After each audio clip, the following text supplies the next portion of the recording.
ಮೇಲನಹಳ್ಳಿ ಮೊರಾರ್ಜಿ ದೇಸಾಯಿ ವಸತಿ ಶಾಲೆಯಲ್ಲಿ ಪೋಷಕರ ಸಭೆ. ವಿದ್ಯಾರ್ಥಿಗಳಿಗೆ ಬಿಸಿ ನೀರಿನ ವ್ಯವಸ್ಥೆಗೆ ಶಾಸಕ ಸುರೇಶ್ ಬಾಬು ಭರವಸೆ. ಚಿಕ್ಕನಾಯಕನಹಳ್ಳಿ ವಿದ್ಯಾರ್ಥಿಗಳ ಶೈಕ್ಷಣಿಕ ಪ್ರಗತಿ ಹಾಗೂ ಶಾಲೆಯ ಸಮಗ್ರ ಅಭಿವೃದ್ಧಿಗೆ ಪೂರಕವಾಗಿರುವ ಪೋಷಕರ ಸಭೆಯು ಚಿಕ್ಕನಾಯಕನಹಳ್ಳಿ ತಾಲೂಕಿನ ಮೇಲನಹಳ್ಳಿ ಮೊರಾರ್ಜಿ ದೇಸಾಯಿ ವಸತಿ ಶಾಲೆಯಲ್ಲಿ ನಡೆಯಿತು. ಸಭೆಯಲ್ಲಿ ಜೆಡಿಎಸ್ ಶಾಸಕಾಂಗ ಪಕ್ಷದ ನಾಯಕರು ಹಾಗೂ ಚಿಕ್ಕನಾಯಕನಹಳ್ಳಿ ಕ್ಷೇತ್ರದ ಜನಪ್ರಿಯ ಶಾಸಕರಾದ ಶ್ರೀ ಸುರೇಶ್ ಬಾಬು ಸಿಬಿ ಅವರು ಭಾಗವಹಿಸಿ ಕಾರ್ಯಕ್ರಮವನ್ನು ಉದ್ಘಾಟಿಸಿದರು. ಬಳಿಕ ಶಾಲೆಯ ಮುಖ್ಯ ಶಿಕ್ಷಕರು ಹಾಗೂ ಪೋಷಕರೊಂದಿಗೆ ವಿದ್ಯಾರ್ಥಿಗಳ ಶೈಕ್ಷಣಿಕ ಬೆಳವಣಿಗೆ, ಶಾಲೆಯಲ್ಲಿನ ಮೂಲಭೂತ ಸೌಕರ್ಯಗಳು ಮತ್ತು ವಿದ್ಯಾರ್ಥಿಗಳ ಕಲ್ಯಾಣಕ್ಕೆ ಸಂಬಂಧಿಸಿದಂತೆ ಸುದೀರ್ಘವಾಗಿ ಚರ್ಚಿಸಿದರು. ಈ ಸಂದರ್ಭದಲ್ಲಿ ಶಾಲೆಯಲ್ಲಿ ಅಗತ್ಯವಿರುವ ಮೂಲಭೂತ ಸೌಕರ್ಯಗಳನ್ನು ಕಲ್ಪಿಸುವುದರ ಜೊತೆಗೆ ವಿದ್ಯಾರ್ಥಿಗಳ ಅನುಕೂಲಕ್ಕಾಗಿ ಬಿಸಿ ನೀರಿನ ವ್ಯವಸ್ಥೆಯನ್ನು ಶೀಘ್ರದಲ್ಲೇ ಒದಗಿಸಲಾಗುವುದು ಎಂದು ಶಾಸಕರು ಭರವಸೆ ನೀಡಿದರು. ವಿದ್ಯಾರ್ಥಿಗಳಿಗೆ ಗುಣಮಟ್ಟದ ಶಿಕ್ಷಣದೊಂದಿಗೆ ಉತ್ತಮ ವಸತಿ ಸೌಲಭ್ಯಗಳನ್ನು ಒದಗಿಸಲು ಅಗತ್ಯ ಕ್ರಮಗಳನ್ನು ಕೈಗೊಳ್ಳಲಾಗುವುದು ಎಂದು ತಿಳಿಸಿದರು. ಸಭೆಯಲ್ಲಿ ಕ್ಷೇತ್ರ ಶಿಕ್ಷಣಾಧಿಕಾರಿಗಳು, ಶಾಲೆಯ ಮುಖ್ಯ ಶಿಕ್ಷಕರು, ಶಿಕ್ಷಕ ವೃಂದ, ಪೋಷಕರು ಹಾಗೂ ವಿದ್ಯಾರ್ಥಿಗಳು ಉಪಸ್ಥಿತರಿದ್ದರು.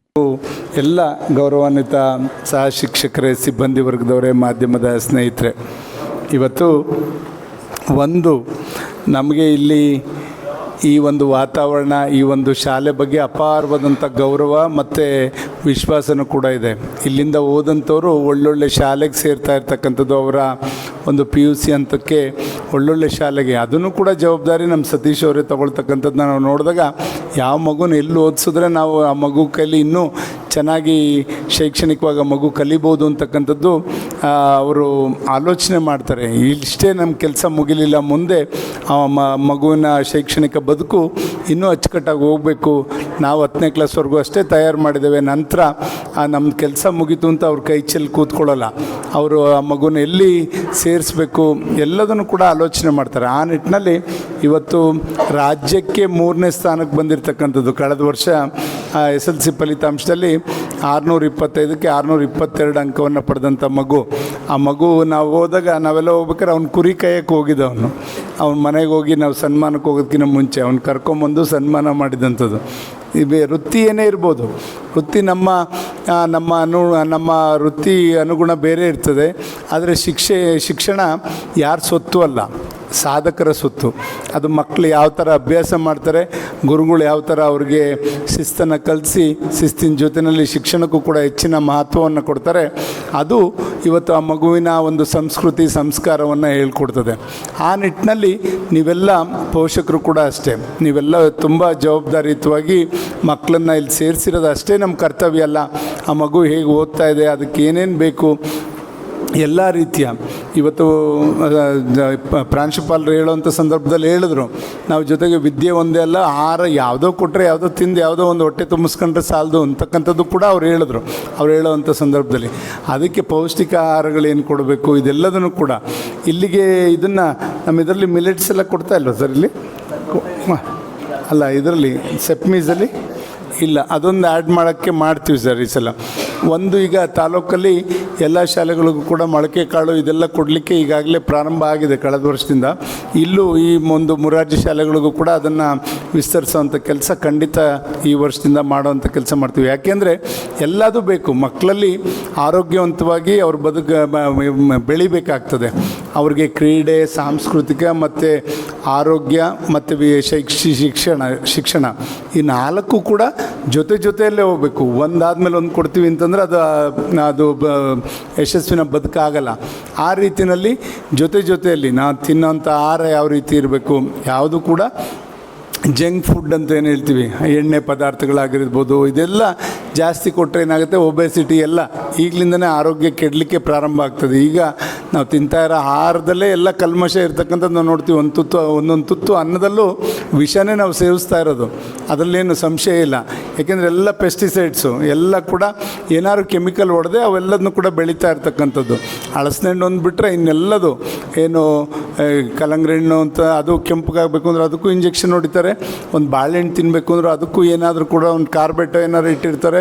ಸೊಪ್ಪು ಕೂಡ 4-5 ದಿವಸ ಹಸಿರುಗಿರಬೇಕು ಅಂದರೆ ಅದಕ್ಕೂ ಏನೋ ಒಂದು ಕೆಮಿಕಲ್ ಹೊಡಿತಾರೆ. ಈ ಥರ ಬೇಗ ಇಳುವರಿ ಬರಬೇಕು ಅಂತ ಹಲವಾರು ರೀತಿ ನಾವು ಎಲ್ಲ ಇದನ್ನು ಏನು ರಾಸಾಯನಿಕ ಗೊಬ್ಬರಗಳನ್ನ ಹಾಕ್ತಾ ಇರೋದ್ರಿಂದ ಖಂಡಿತ ಇದರಲ್ಲಿ ನಾವು ಬದುಕಲಿಕ್ಕೆ ಸರಿಯಾಗಿ ಯೋಗ್ಯವಾದ ರೀತಿಯ ಆಹಾರವನ್ನು ನಾವು ಯಾರೂ ಸೇವಿಸ್ಲಿಕ್ಕೆ ಸಾಧ್ಯ ಆಗ್ತಾಯಿಲ್ಲ. ಹಿಂದಿನ ದಿವಸದಲ್ಲಿ ನೋಡ್ತಾ ಇದ್ವಿ ನಾವು. ಹಿಂದಿನ ದಿನಗಳಲ್ಲಿ ಇತ್ತು, ಮನೆಯಿಂದ ಇತ್ಲು ಬಚ್ಚಲಿನ ನೀರಲ್ಲೇ ನೀವು ಟೊಮೆಟೊ ಗಿಡ, ಮೆಣಸಿನ್ಕಾಯಿ ಗಿಡ, ಹಿತ್ಲವರೆಕಾಯಿ ಎಲ್ಲ ಬೆಳಿತಿದ್ವಿ. ಈಗ ಯಾರು ಬೆಳೀತಾ ಇದ್ವಿ? ಎಲ್ಲೋ ಪಟ್ಟಣದಿಂದ, ಪೇಟೆಗಳ ಕಡೆಯಿಂದ ಆಟೋ ಕೂಗ್ಕೊಂಬರುತ್ತಾ ತರಕಾರಿ ಅನ್ನೋದು ಕಾಯ್ತಾ ಇದ್ದೀವಿ. ಈ ಮಟ್ಟಕ್ಕೆ ಬಂದುಬಿಟ್ಟಿದ್ದೀವಿ ಹಳ್ಳಿ ಜನನು ನಾವು ಅದನ್ನು ಬದಲಾಯಿಸ್ಕೋಬೇಕಾಗ್ತದೆ. ನಮ್ಮ ಶ್ರಮಿಕ ಜೀವನ ಎಲ್ಲದೂ ಕೂಡ ಬೇಕು. ಆರೋಗ್ಯವಂತವಾಗಿ ಬದುಕಬೇಕು ಅಂದರೆ ನಾವು ಒಳ್ಳೆಯ ಆಹಾರನ ಕೂಡ ಸೇವಿಸಬೇಕು. ಈಗ ನಮ್ಮ ಮುಂದೆನೇ ಹಲವಾರು ಮಹಾಮಾರಿಗಳನ್ನ ನೋಡಿದ್ದೇವೆ. ಹಿಂದೆಲ್ಲ ಪ್ಲೇಗೆಲ್ಲ ಇತ್ತು ಅಂತಂದಾಗ ಅದು ಕೇಳಿದ್ವಿ. ಕರೋನಾ ಅಂತ ಮಹಾಮಾರಿ ನೋಡಿ ನಮ್ಮ ಜೊತೆಲಿದ್ದವರು ಹಲವಾರು ಜನ ನಾವು ಕಳ್ಕೊಂಡಿದ್ದೀವಿ ಈಗ 3 ವರ್ಷದಿಂದ. ಆದ್ದರಿಂದ ಎಚ್ಚರಿಕೆ ಇರಬೇಕು. ನಮ್ಮ ಜೀವನದ ಬಗ್ಗೆ ನಮಗೆ ಕಾಳಜಿ ಇರಬೇಕು. ನಮ್ಮ ಆರೋಗ್ಯದ ಬಗ್ಗೆ ನಮಗೆ ಎಚ್ಚರಿಕೆ ಇರಬೇಕು. ಆವಾಗ ನಾವೆಲ್ಲರೂ ಕೂಡ ಒಂದು ಆರೋಗ್ಯವಂತ ಸಮಾಜದಲ್ಲಿ ಆರೋಗ್ಯಕರವಾಗಿ ಬೆಳೀಲಿಕ್ಕೆ ಸಾಧ್ಯ ಆಗ್ತದೆ. ಇದನ್ನು ನಮ್ಮ ಶಾಲೆಯಲ್ಲಿ, ಈ ಮೊರಾರ್ಜಿ ಶಾಲೆಯಲ್ಲಿ ಚಿಕ್ಕ ಹಂತದಿಂದನೇ, ಪ್ರೌಢ ವ್ಯವಸ್ಥೆಯಿಂದನೇ ಮಕ್ಕಳನ್ನು ಆ ಹಂತದಲ್ಲಿ ಬೆಳೆಸ್ತಕ್ಕಂಥ ಕೆಲಸವನ್ನು ಇಲ್ಲಿಯ ಪ್ರಾಂಶುಪಾಲರು ಮತ್ತು ಸಿಬ್ಬಂದಿ ವರ್ಗದವರೆಲ್ಲರೂ ಕೂಡ ಮಾಡ್ಕೊಂಬರ್ತಾ ಇದ್ದಾರೆ. ಖಂಡಿತ ಆ ವಾತಾವರಣ ನಮ್ಮ ಮಕ್ಕಳಿಗೆ ಸಿಗಬೇಕು. ಈ ಥರ ಎಲ್ಲ ಶಾಲೆಗಳಲ್ಲೂ ಕೂಡ ಕಳೆದ ವರ್ಷ ಆ ಮಗು ಅವ್ರ ತಂದೆ ಬಂದರು ಇಲ್ಲಿ. ಕಳೆದ ವರ್ಷ ಅವರಿಗೆ ಸರ್ಕಾರ 1 ಲಕ್ಷ ರೂಪಾಯಿ ಹಣನೂ ಕೊಟ್ಟಂಥದ್ದು ಅವ್ರ ಮಗಳಿಗೇನೆ. ಆ ಥರ ಇವತ್ತು ಮಕ್ಕಳೆಲ್ಲರೂ ಕೂಡ ಬೆಳೀತಾ ಇರ್ತಕ್ಕಂಥದ್ದು. ಇದರಲ್ಲಿ ಇವತ್ತು ಮೊರಾರ್ಜಿ ಶಾಲೆಗೆ ಏನೇನು ಬೇಕು ಇಲ್ಲಿ ಅವರು ಗುಣಾತ್ಮಕ ಶಿಕ್ಷಣ ಕೊಡೋದು ಅವ್ರ ಜವಾಬ್ದಾರಿ. ಇಲ್ಲಿಗೆ ಬೇಕಾದಂಥ ಮೂಲಭೂತ ಸೌಕರ್ಯಗಳನ್ನ ಒದಗಿಸ್ಕೊಡೋದು ನಮ್ಮ ಜವಾಬ್ದಾರಿ.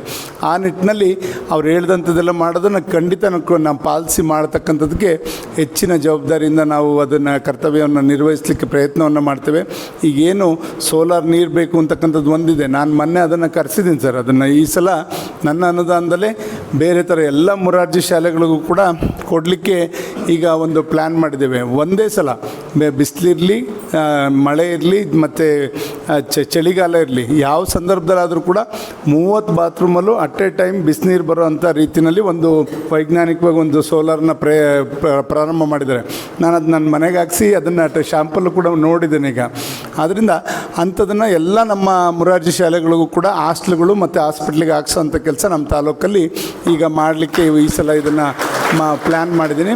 ಖಂಡಿತ ಅದು ಮಾಡೋಂಥದ್ದನ್ನ ಈ ವರ್ಷ ಅದನ್ನು ಪೂರ್ಣ ಮಾಡ್ತಕ್ಕಂಥ ಕೆಲಸವನ್ನು ಮಾಡ್ತೇವೆ ಅಂತಕ್ಕಂಥದ್ದು. ಇನ್ನೂ ಹಲವಾರು ಇಲ್ಲಿ ಆಗಬೇಕಾಗಿರ್ತಕ್ಕಂಥ ಸಣ್ಣ ಪುಟ್ಟ ಕೊಠಡಿಲಿ ಹಾಸಿಗೆಗಳದಿರ್ಬೋದು, ಇವೆಲ್ಲ ಸರ್ಕಾರ ಒದಗಿಸ್ಕೊಡ್ಬೇಕು. ಬಟ್ ಬೇರೆ ರೀತಿಯಲ್ಲಿ ಯಾವ್ದಾದ್ರು ಇದರಲ್ಲಿ ಮಾಡಲಿಕ್ಕೆ ಪ್ರಯತ್ನ ಮಾಡಿ ಅವ್ರು ಕೊಟ್ಟಂಥದ್ದು ಎಲ್ಲದನ್ನು ಕೂಡ ಡಿಸ್ಟ್ರಿಕ್ಟ್ ಆಫೀಸರ್ಸ್ಗೆ ಈಗಾಗಲೇ ನಾವು ಆಫೀಸಲ್ಲಿ ಕೂತ್ಕೊಂಡೆ ಅದನ್ನೆಲ್ಲ ಮಾತಾಡಿ ಅವರಿಗೆ ಕಳಿಸೋವಂಥ ಕೆಲಸ ಮಾಡಿದ್ದೇವೆ.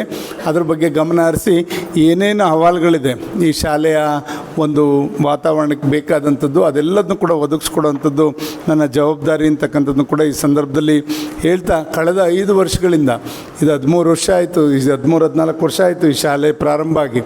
ಖಂಡಿತ 1 ಸಲನೋ 2 ಸಲನೋ 100% ರಿಸಲ್ಟ್ ಇಲ್ಲ ಅನ್ನೋದು ಬಿಟ್ಟರೆ ಪ್ರತಿ ವರ್ಷ 100ಕ್ಕೆ 100 ಮಕ್ಕಳು ಎಲ್ಲರೂ ಕೂಡ ಉತ್ತಮ ಅಂಕವನ್ನು ಪಡೆದು SLCನಲ್ಲಿ ತೇರ್ಗಡೆ ಆಗಿರ್ತಕ್ಕಂಥದ್ದು ನಾವು ನೋಡ್ತೀವಿ. ಕಳೆದ 5 ವರ್ಷದಿಂದ SLCಲಿ ಎಲ್ಲರೂ ಕೂಡ ಪಾಸ್ ಆಗಿರ್ತಕ್ಕಂಥದ್ದು ಈ ಶಾಲೆಯಲ್ಲಿ ನಮಗೆ ಹೆಮ್ಮೆ ಅಂತಕ್ಕಂಥದ್ದು. ಈ ಥರ ಸುಮಾರು ನಮ್ಮಲ್ಲಿ 40 ಶಾಲೆಗಳಲ್ಲಿ 100% ತಾಲೂಕಲ್ಲಿ 40 ಶಾಲೆಗಳಲ್ಲಿ 100% 100ಕ್ಕೆ 100ರಷ್ಟು ಮಕ್ಕಳು SLCಲಲ್ಲಿ ಪಾಸ್ ಆಗಿರ್ತಕ್ಕಂಥದ್ದು.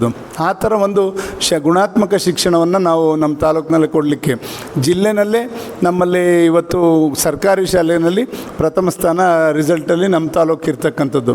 ಆ ರೀತಿ ನಮ್ಮ BEO ಅವರು ಮತ್ತೆಲ್ಲ ಸಂಘಟಕರು, ಶಿಕ್ಷಕರು ಎಲ್ಲರನ್ನೂ ಸೇರಿಸ್ಕೊಂಡು ಇವತ್ತು ಉತ್ತಮ ರೀತಿಯಲ್ಲಿ ಕಲಿಕೆಗೆ ಹೆಚ್ಚಿನ ಒತ್ತನ್ನು ಕೊಡ್ತಾ ಇದ್ದೀವಿ. ಒಂದು ನಾವು ಅದಕ್ಕೆ ಆದ್ಯತೆ ಯಾಕೆ ಕೊಡ್ತಾ ಇದ್ದೀವಿ ಅಂದರೆ ಮಕ್ಕಳು ಓದಿದ್ರೆ ಮುಂದೆ ಅವ್ರ ಭವಿಷ್ಯವನ್ನು ಏನಾದರೂ ಕೂಡ ರೂಪಿಸ್ಕೋಬೋದು ಅಂತಕ್ಕಂಥ ದೃಷ್ಟಿಯಲ್ಲಿ ಮಕ್ಕಳಿಗೆ ಶಿಕ್ಷಣಕ್ಕೆ ಹೆಚ್ಚಿನ ಒತ್ತನ್ನು ಕೊಡ್ತಾ ಇರ್ತಕ್ಕಂಥದ್ದು. ಆ ನಿಟ್ಟಿನಲ್ಲಿ ಇವತ್ತು ಈ ಶಾಲೆಗಳು ಏನು ಮೊರಾರ್ಜಿ ಶಾಲೆಗಳಿದೆ, ಇನ್ನೂ 12 ಶಾಲೆಗಳು ಶೀಘ್ರದಲ್ಲೇ ಅವು ಪ್ರಾರಂಭ ಆಗ್ತವೆ ನಮ್ಮ ತಾಲೂಕಲ್ಲಿ. LKG UKGಯಿಂದ PUCವರೆಗೂ ಆ ಥರ ಶಾಲೆಗಳು ತರ್ತಾ ಇದ್ದೀವಿ. ಸರ್ಕಾರಿ ಶಾಲೆಗಳು ನಮ್ಮ ಒಳ್ಳೆ ಮಕ್ಕಳಿಗೆ ಅನುಕೂಲ ಆಗಬೇಕು ಅಂತ LKG UKGಯಿಂದ PUCವರೆಗೂ ಇರ್ತಕ್ಕಂಥ 12 ಶಾಲೆಗಳನ್ನ ನಾವೀಗಾಗಲೇ ಸ್ಥಳವನ್ನು ಗುರುತಿಸಿ ಅದು ಕ್ಯಾಬಿನೆಟ್ ಅಪ್ರೂವಲ್ ಎಲ್ಲ ಕೂಡ ಆಗಿದೆ. ಶೀಘ್ರದಲ್ಲೇ ಅದು ಪ್ರಾರಂಭ ಆಗ್ತದೆ. ಅದಾದರೆ ಎಲ್ಲ ಮಕ್ಕಳಿಗೂ ಒಂದು ಒಳ್ಳೆಯ ವಾತಾವರಣದಲ್ಲಿ ಇವತ್ತು ಶಿಕ್ಷಣವನ್ನು ಕಲೀಲಿಕ್ಕೆ ಅನುಕೂಲ ಆಗ್ತದೆ. ಆ ನಿಟ್ಟಿನಲ್ಲಿ ವ್ಯವಸ್ಥೆಗಳು ಮಾಡಿಕೊಡೋದಕ್ಕೆ ನಾವೆಲ್ಲರೂ ಕೂಡ ಮುಂದಾಗಿದ್ದೇವೆ ಅಂತಕ್ಕಂಥದ್ದನ್ನ ಈ ಸಂದರ್ಭದಲ್ಲಿ ಹೇಳ್ತಾ, ಇವತ್ತು ಪೋಷಕರು ಏನಿದ್ದೀರಾ, ನಾವು ನೋಡ್ತಾ ಇದ್ದೀವಿ ಇಲ್ಲಿ ಸತೀಶ್ ಅವರು ಈ ಪ್ರಾರಂಭದಿಂದನೂ ಕೂಡ ಇಲ್ಲೇ ಪ್ರಾಂಶುಪಾಲರಾಗಿರ್ತಕ್ಕಂಥದ್ದು ನಮ್ಮ ಒಂದು ಪುಣ್ಯ ಅಂತಕ್ಕಂಥದ್ದು ನನ್ನ ಅನಿಸಿಕೆ. ಯಾಕೆಂದರೆ ಒಂದು ಯಾರೇ ಆಗಲಿ ಕಾಳಜಿ ಇರಬೇಕು, ನಮ್ಮದು ಅಂತಕ್ಕಂಥ ಭಾವನೆ ಮೂಡಬೇಕು. ಎಲ್ಲೋ ಸರ್ಕಾರ ನನಗೆ ಸಂಬಳ ಕೊಡ್ತದೆ, ಕೆಲಸ ಇಲ್ಲಲ್ಲ ಮತ್ತೊಂದು ಕಡೆ ಮಾಡ್ತೀನಿ ಅಂತಕ್ಕಂಥ ಭಾವನೆ ಯಾರೆಲ್ಲಾರು ತಲೆಗೆ ಬಂದರೆ ಖಂಡಿತ ಅಲ್ಲಿ ಮಕ್ಕಳಿಗೆ ನಾವು ಉತ್ತಮ ಗುಣಾತ್ಮಕ ಶಿಕ್ಷಣವನ್ನು ಕೊಡಲಿಕ್ಕೆ ಸಾಧ್ಯ ಆಗಲ್ಲ. ಇಲ್ಲಿ ಸತೀಶ್ ಅವರು ಎಲ್ಲ ಸಹ ಶಿಕ್ಷಕರನ್ನೆಲ್ಲರನ್ನೂ ಕೂಡ ಒಗ್ಗೂಡಿಸ್ಕೊಂಡು ಉತ್ತಮ ರೀತಿಯಲ್ಲಿ ಎಲ್ಲ ವಿಷಯಗಳಲ್ಲೂ ಕೂಡ ಮಕ್ಕಳಿಗೆ ಕಲಿಸ್ತಕ್ಕಂಥದ್ದು ಒಂದೇ ಅಲ್ಲ, ಸಂಸ್ಕೃತಿನೂ ಕೂಡ ಕಲಿಸ್ತಕ್ಕಂಥ ಕೆಲಸವನ್ನು ಮಾಡ್ತಾ ಇರ್ತಕ್ಕಂಥದ್ದು ಒಳ್ಳೆಯ ಒಂದು ವಾತಾವರಣದಲ್ಲಿ ಬೆಳೀಲಿಕ್ಕೆ ಸಾಧ್ಯ ಆಗಿದೆ ಅಂತಕ್ಕಂಥದ್ದನ್ನ ನಾನು ಈ ಸಂದರ್ಭದಲ್ಲಿ ಹೇಳ್ತಾ, ಇವತ್ತು ತಾವೆಲ್ಲ ಪೋಷಕರು ನಾವು ನೋಡ್ತೇವೆ ಎಲ್ಲೋ ಖಾಸಗಿ ಶಾಲೆಗಳಲ್ಲಿ ಈ ಥರ ಪೋಷಕರುಗಳು ಬರ್ತಕ್ಕಂಥದ್ದನ್ನ ನಾವೆಲ್ಲ ನೋಡ್ತೇವೆ. ಹಳ್ಳಿಗಳ ಕಡೆ ಕರೆದ್ರೆ ಇನ್ನೂ ಕೂಡ ಬರೋಂಥ ಪರಿಸ್ಥಿತಿ ಇಲ್ಲ.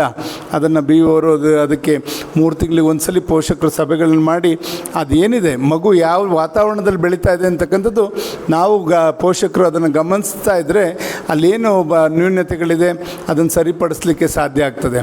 ಇಲ್ಲ ಅಂತಂದರೆ ಎಲ್ಲೋ ಓದ್ತಾನೆ ಬಿಡು ಅಂತಂದರೆ ಅದು ಎಲ್ಲೋ ಒಂದು ಕಡೆ ಅವನಿಗೆ ಬೇಜವಾಬ್ದಾರಿತನ, ಮುಂದೆ ಆ ಮಗುಗೂ ಕೂಡ ಅದು ಬೆಳೀತದೆ. ಇಲ್ಲಿ ಕೇಳ್ತಾರೆ, ಪೋಷಕರು ಕೇಳ್ತಾರೆ, ಶಿಕ್ಷಕರು ಕೇಳ್ತಾರೆ ಅಂತಕ್ಕಂಥದ್ದು ಆ ಮಗುವಿನ ಮನಸ್ಸಿನಲ್ಲಿ ಮೂಡಿದ್ರೆ ಆ ಮಗುನೂ ಕೂಡ ಎಚ್ಚರಿಕೆಯಿಂದ ಬೆಳೀಲಿಕ್ಕೆ ಸಾಧ್ಯ ಆಗ್ತದೆ. ನಿನ್ನೆ ನಾವು ಏನು ವ್ಯಸನ ಮುಕ್ತ ಏನು ಡ್ರಗ್ಸ್ನ ಇದೆಲ್ಲ ನಿವಾರಣೆ ಮಾಡತಕ್ಕಂಥದ್ದು ಒಂದು ಸಭೆನೂ ಕೂಡ ಮಾಡಿದ್ವಿ ನಿನ್ನೆ ತಾಲೂಕಲ್ಲಿ. ಎಲ್ಲ ಹೈಸ್ಕೂಲ್ ಮಕ್ಕಳು, ಕಾಲೇಜ್ ಮಕ್ಕಳನ್ನೆಲ್ಲ ಕರೆದು ಚಿಕ್ಕ ವಯಸ್ಸಲ್ಲೇ ಹಲವಾರು ದುಶ್ಚಟಗಳಿಗೆ ಬಲಿಯಾಗ್ತಾ ಇರ್ತಕ್ಕಂಥದ್ದು ನಾವು ನೋಡಿದಾಗ ಇದೆಲ್ಲನೂ ಕೂಡ ತಿಳಿಯಾದ ವಾತಾವರಣ, ಆ ಮನಸ್ಥಿತಿನ ಮೊದಲು ನಾವು ಬೆಳೆಸ್ತಕ್ಕಂಥ ಕೆಲಸ ಇವತ್ತು ಆಗಬೇಕಾಗ್ತದೆ. ಆ ಥರ ಮಕ್ಕಳಲ್ಲಿ ಚಿಕ್ಕಂದಿನಿಂದನೇ ನಾವೆಲ್ಲದನ್ನು ಕೂಡ ಶಿಸ್ತಿನಿಂದ ಬೆಳೆಸಿದ್ರೆ ಒಳ್ಳೆ ವಾತಾವರಣದಲ್ಲಿ ಬೆಳೆಸಬೇಕು, ಇದು ಒಡನಾಟ ಇಟ್ಕೋಬೇಕು ಮಕ್ಕಳ ಜೊತೆ. ಪ್ರತಿಯೊಂದು ವಿಷಯನೂ ಕೂಡ ಏನು ಇವತ್ತು ಆ ಮಗು ಮಾಡ್ತು ಎಲ್ಲದನ್ನು ಕೂಡ ನಾವು ಅವ್ರ ಜೊತೆ ಇಂಟ್ರ್ಯಾಕ್ಷನನ್ನು ಮಾಡ್ತಾಯಿದ್ರೆ ಆ ಮಗು ಎಲ್ಲೂ ಕೂಡ ದಾರಿ ತಪ್ಪಲಿಕ್ಕೆ ಸಾಧ್ಯ ಇರಲ್ಲ. ಎಲ್ಲೋ ಒಂದು ಕಡೆ ಕೇಳಲ್ಲ ಯಾರು ಅಂತಕ್ಕಂಥದ್ದಾದರೆ ಆಲೋಚನೆಗಳು ಎಲ್ಲೆಲ್ಲಿ ಮನಸ್ಸು ಚಂಚಲ ಇರ್ತದೆ, ಮನಸ್ಸು ವೇಗವಾಗಿ ಓಡ್ತಾ ಇರ್ತದೆ. ಈಗಿನ ಕಾಲದಲ್ಲಿ ನೋಡ್ತಾ ಇದ್ದೀವಿ, ಈಗ ಎಲ್ಲ ಕಲಿಯುಗ ಅಂತಂತೀವಲ್ಲ, ಅದಕ್ಕೆ ತಕ್ಕಂತೆ ಮಕ್ಕಳ ಅವರು ವಯಸ್ಸಿಗೆ ಮೀರಿದಂಥ ಬುದ್ಧಿಶಕ್ತಿ ಇದೆಲ್ಲ ನೋಡಿದಾಗ ಖಂಡಿತ ಅವ್ರನ್ನ ಒಂದು ಒಳ್ಳೆ ವಾತಾವರಣದಲ್ಲಿ ಒಳ್ಳೆ ರೀತಿ ಆಲೋಚನೆ ಬರೋ ರೀತಿಯಲ್ಲಿ ನಾವು ಮಕ್ಕಳನ್ನು ಬೆಳೆಸಿದ್ರೆ ಖಂಡಿತ ಅವರು ಯಾವುದೇ ಒಂದು ದುಶ್ಚಟಕ್ಕಾಗಲಿ ಮತ್ತು ತಪ್ಪು ದಾರಿ ಹಿಡೀಲಿಕ್ಕೆ ಸಾಧ್ಯ ಆಗಲ್ಲ. ಈ ನಿಟ್ಟಿನಲ್ಲಿ ಮಕ್ಕಳನ್ನು ನಾವು ತಿಳಿಯಾಗಿ ಬೆಳೆಸಲಿಕ್ಕೆ ಅವರ ಒಳ್ಳೆಯ ವಾತಾವರಣವನ್ನು ಸೃಷ್ಟಿ ಮಾಡಿಕೊಳ್ಳೋಣ ಅಂತಕ್ಕಂಥದ್ದನ್ನ ಈ ಸಂದರ್ಭದಲ್ಲಿ ಹೇಳ್ತಾ, ಇವತ್ತು ಶಿಕ್ಷಕರು ಮತ್ತು ಪೋಷಕರ ಸಭೆ ಏನು ಕರೆದಿದ್ದಾರೆ, ಜೊತೆಯಲ್ಲಿ ಕ್ಲಾಸ್ ರೂಮಲ್ಲಿ ಮಕ್ಕಳ ಜೊತೆನೂ ಕೂಡ ನಿಮ್ಮ ಜೊತೆ ಇಂಟ್ರ್ಯಾಕ್ಷನ್ ಮಾಡ್ತಾರೆ. ಎಲ್ಲರೂ ಕೂಡ ಯಾವ ಹಂತದಲ್ಲಿದೆ ನಮ್ಮ ಮಗು, ಪ್ರಾರಂಭದಲ್ಲಿ ಈ ವರ್ಷದ ಶೈಕ್ಷಣಿಕ ಬದುಕು ನಮ್ಮ ಮಗುದು ಹೇಗೆ ಪ್ರಾರಂಭ ಆಗಿದೆ, ಯಾವ ರೀತಿ ಅಂತ್ಯ ಕೊನೆವರೆಗೂ ಕೂಡ ಆ ಮಗು ಹೆಂಗೆ ಅದರಲ್ಲಿ ಇಂಪ್ರೂವ್ಮೆಂಟ್ಸ್ ಆಗ್ತಾ ಹೋಗ್ತಾ ಇದೆ, ಡೆವಲಪ್ಮೆಂಟ್ ಆಗ್ತಾ ಇದೆ, ಇದನ್ನೆಲ್ಲ ಕೂಡ ಗಮನಿಸೋಂಥ ಕೆಲಸ ನೀವು ಮಾಡಿದ್ರೆ ಖಂಡಿತ ಒಳ್ಳೆ ರೀತಿಯಲ್ಲಿ ಇವತ್ತು ಮಕ್ಕಳು ಇವತ್ತು ಶಿಕ್ಷಣದಲ್ಲಿ ಮತ್ತು ಎಲ್ಲ ಚಟುವಟಿಕೆಗಳಿಗೂ ಕೂಡ ಭಾಗಿಯಾಗಲಿಕ್ಕೆ ಸಾಧ್ಯ ಆಗ್ತದೆ ಅಂತಕ್ಕಂಥದ್ದನ್ನ ಈ ಸಂದರ್ಭದಲ್ಲಿ ಹೇಳ್ತಾ, ಇಲ್ಲಿಗೆ ಬೇಕಾದಂಥ ಎಲ್ಲ ರೀತಿಯ ಮೂಲಸೌಕರ್ಯಗಳನ್ನು ಕೂಡ ಒದಗಿಸ್ಕೊಡೋದು ಖಂಡಿತ ಮಾಡಿಕೊಡ್ತೇವೆ. ಈಗ ರಸ್ತೆಗಳು, ನೀರಿಂದು ಎಲ್ಲದೂ ಕೂಡ ಆಗಿದೆ. ಇಲ್ಲಿ 1 ಕೋಟಿ ರೂಪಾಯಿ ಹಾಕಿ ಎಲ್ಲ ಕೂಡ ಒಂದು ಸ್ವಚ್ಛತೆಯೂ ಕೂಡ ಆಗಿದೆ. ಈಗ ಬೇಕಾದಂಥ ಕಾಟ್ಗಳು, ಬೆಡ್ಗಳದ್ದು ಇದೆಲ್ಲ ಇದೆ. ಅದನ್ನು ಇವತ್ತು ಮೇಡಮ್ಗೂ ಕೂಡ ಅಲ್ಲಿ ಡಿಸ್ಟ್ರಿಕ್ಟ್ ಆಫೀಸರ್ಗೆ ನಾವು ಈಗ ಅವ್ರಿಗೂ ಕೂಡ ಹಾಕಿದ್ದೇವೆ. ಖಂಡಿತ ಅದನ್ನು ಕೂಡ ನಾನು ಈ ಗಮನಿಸಿ ಅದನ್ನು ಎಲ್ಲ ಕೂಡ ಒದಗಿಸ್ಕೊಡೋದಕ್ಕೆ ನಾನು ಮುಂದಾಗ್ತೇನೆ ಅಂತಕ್ಕಂಥದ್ದನ್ನ ಈ ಸಂದರ್ಭದಲ್ಲಿ ಹೇಳ್ತಾ, ಇಲ್ಲಿ ಸ್ವಾಮೀಜಿಯೊಬ್ಬರು ಇವತ್ತು ಕೆಂಪೇಗೌಡ ಜಯಂತಿ ಇದೆ ಚಿಕ್ಕನಾಯಕನಹಳ್ಳಿನಲ್ಲಿ, ಸ್ವಾಮೀಜಿ ಬಂದು 1 ಗಂಟೆಯಿಂದ ಕಾಯ್ತಾ ಇದ್ದಾರೆ ಅಂತಕ್ಕಂಥದ್ದು. ಆದರೆ ಇದನ್ನು ನಾವು ಯಾರು ಕೂಡ ಮಿಸ್ ಮಾಡ್ಕೊಳ್ಳೋಕ್ಕೆ ಇಷ್ಟಪಡಲ್ಲ. ಪ್ರತಿ ವರ್ಷವೂ ಕೂಡ ಇಲ್ಲಿ ಬಂದರೆ ಏನೋ ಒಂಥರ ನಮಗೂ ಕೂಡ ಸಂತೋಷ ಆಗುತ್ತೆ. ಒಳ್ಳೆಯ ವಾತಾವರಣ ಇರೋ ಕಡೆ ನಾವು ಹೋದರೆ ಅದು ಒಂಥರ ಪಾಸಿಟಿವ್ ಎನರ್ಜಿ ಅಂತಕ್ಕಂಥದ್ದು ನಮಗೂ ಕೂಡ ಅನಿಸ್ತದೆ. ಹಾಗಾಗಿ ಇಲ್ಲಿ ಅವ್ರ ಮಕ್ಕಳನ್ನ ಮುಖ ನೋಡಿದ್ರೆ ಗೊತ್ತಾಗ್ತದೆ ಎಷ್ಟು ಖುಷಿಯಿಂದ ಅವ್ರು ಇದ್ದಾರೆ, ಲವಲವಿಕೆಯಿಂದ ಇದ್ದಾರೆ ಅಂತ. ಕೆಲವು ಮಕ್ಕಳು ಈ ವರ್ಷ ಪರವಾಗಿಲ್ಲ, ಹೋದ ವರ್ಷ ಅಳ್ತಾ ಕೂತಿದ್ದಂಥ 1-2 ಮಕ್ಕಳನ್ನು ತಯಾರು ಮಾಡಿದ್ದೇ ಆಯಿತು ಅನಿಸುತ್ತೆ ಸತೀಶ್ ಅವರು. 1-2-3 ತಿಂಗಳು 6ನೇ ಕ್ಲಾಸ್ ಮಗು ಬಂದಾಗ, ಹೊಸದಾಗಿ ಪ್ರಾರಂಭದಲ್ಲಿ ಬಂದಾಗ ಮನೆ ಬಿಟ್ಟು ಇರೋದು ಹೆಂಗೆ ಅಂತಕ್ಕಂಥದ್ದು ಆಲೋಚನೆ ಇದ್ದೇ ಇರ್ತದೆ ಸಹಜವಾಗಿ. ಪೋಷಕರ ಜೊತೆ ಇದ್ದಂಥ ಮಕ್ಕಳು. ಬಟ್ ಈ ಸತಿ ಆ ಥರ ಮಕ್ಕಳುಗಳು ಯಾರನ್ನೂ ಕೂಡ ನಾವು ಇಲ್ಲಿ ನೋಡಲಿಕ್ಕಿಲ್ಲ. ಎಲ್ಲರೂ ಕೂಡ ಲವಲವಿಕೆಯಿಂದ ಇರ್ತಕ್ಕಂಥದ್ದನ್ನ ನೋಡಿದಾಗ ಖಂಡಿತ ನೀವು ಯಾರು ಕೂಡ ಅದ್ರ ಬಗ್ಗೆ ಅಧೈರ್ಯ ಪಡಬೇಕಾಗಿಲ್ಲ. ನೀವು ಪೋಷಕರು ಯಾರು ಕೂಡ ಅಧೈರ್ಯ ಪಡಬೇಕಾಗಿಲ್ಲ. ಇಲ್ಲಿ ತಿಳಿ ವಾತಾವರಣದಲ್ಲಿ ಏನೂ ಕೂಡ ಇಲ್ಲಿ ಲೋಪ ಆಗದ ರೀತಿಯಲ್ಲಿ ನೋಡ್ಕೊಳ್ಳೋಂಥದ್ದು ಸನ್ಮಾನ್ಯ ಪ್ರಾಂಶುಪಾಲರು ಮಾಡ್ತಕ್ಕಂಥದ್ದು ನಾವೆಲ್ಲ ಕೂಡ ಗಮನಿಸಿದ್ದೇವೆ. ಆದ್ದರಿಂದ ನಾವೆಲ್ಲ ಒಳ್ಳೆಯ ಶಾಲೆಗೆ ನಿಮ್ಮ ಮಕ್ಕಳು ಆಯ್ಕೆಯಾಗಿದ್ದಾರೆ. ಇಲ್ಲಿ ಓದಿದಂಥ ಮಕ್ಕಳು ಮುಂದೆ ಅವ್ರ ಭವಿಷ್ಯ ಉಜ್ವಲವಾಗಿರ್ತದೆ ಅಂತಕ್ಕಂಥ ನಂಬಿಕೆ ನಮ್ಮೆಲ್ಲರಿಗೂ ಕೂಡ ಇದೆ. ಅಲ್ಲಿವರೆಗೂ ಕೂಡ ಅವ್ರನ್ನ ಗಮನಿಸ್ತಕ್ಕಂಥ ಕೆಲಸವನ್ನು ಇಲ್ಲಿ ನಾವೆಲ್ಲರೂ ಕೂಡ ಮಾಡ್ತೇವೆ ಅಂತಕ್ಕಂಥದ್ದನ್ನ ಈ ಸಂದರ್ಭದಲ್ಲಿ ಹೇಳ್ತಾ, ಇದಾದಮೇಲೆ SLC ಆದಮೇಲೆ PUCಗೆ ನಾವು CETಯನ್ನು 14-15 ವರ್ಷದಿಂದ ಫ್ರೀಯಾಗಿ ಮಾಡ್ತಾಯಿದ್ದೀವಿ ನಮ್ಮ ಮಕ್ಕಳಿಗೆ, ನಮ್ಮ ತಾಲೂಕು ಮಕ್ಕಳಿಗೆ. CET ನೀಟು JEE ಎಲ್ಲ ಕೊಟ್ಟರೆ ಅವರೆಲ್ಲ ಎಲ್ಲಾದರೂ ಕೂಡ ಕಾಂಪಿಟೇಟಿವ್ ಎಕ್ಸಾಮ್ ಮಾಡಲಿಕ್ಕೆ ಮತ್ತು ಈ ಥರ ಒಂದು ಎಲ್ಲ ಇಂಜಿನಿಯರು ಡಾಕ್ಟರ್ಸ್ ಆಗಲಿಕ್ಕೆ ಎಲ್ಲದಕ್ಕೂ ಕೂಡ ಅನುಕೂಲ ಆಗುತ್ತೆ. ಆ ರೀತಿಯಲ್ಲಿ ಮಕ್ಕಳನ್ನ ಒಂದು ಮನೇಲಿ ಒಂದು ಮಗು ಏನಾದರೂ ಕೂಡ ಶಿಕ್ಷಣವನ್ನು ಚೆನ್ನಾಗಿ ಕಲಿತು ಅವ್ರ ಕಾಲ ಮೇಲೆ ಅವ್ರು ನಿಂತ್ಕೊಂಡ್ರೆ ಆ ಕುಟುಂಬ ಚೆನ್ನಾಗಿರ್ತದೆ ಅಂತಕ್ಕಂಥ ಭಾವನೆ ನಮ್ಮದೆಲ್ಲ. ಆ ನಿಟ್ಟಿನಲ್ಲಿ ನಮ್ಮ ಆಲೋಚನೆ ಇದೆ. ಇದಕ್ಕೆ ನಿಮ್ಮೆಲ್ಲರ ಸಹಕಾರದಿಂದ ಒಂದು ಒಳ್ಳೆ ಥರದಲ್ಲಿ ಶೈಕ್ಷಣಿಕ ಬದುಕನ್ನು ಮಕ್ಕಳಿಗೆ ಕಟ್ಕೊಳ್ಳೋಣ ಅಂತಕ್ಕಂಥದ್ದನ್ನ ಮತ್ತೊಮ್ಮೆ ಹೇಳ್ತಾ, ಇಲ್ಲಿ ತಮ್ಮ ಜೊತೆ ಕೆಲವು ಮಾತನ್ನ ಹಂಚ್ಕೊಳ್ಳಿಕ್ಕೆ ಅವಕಾಶ ಮಾಡಿಕೊಟ್ಟಂಥ ಸರ್ವರಿಗೂ ವಂದಿಸಿ ನನ್ನ ಮಾತು ಮುಗಿಸ್ತೇನೆ. ಜೈ ಹಿಂದ್, ಜೈ ಕರ್ನಾಟಕ.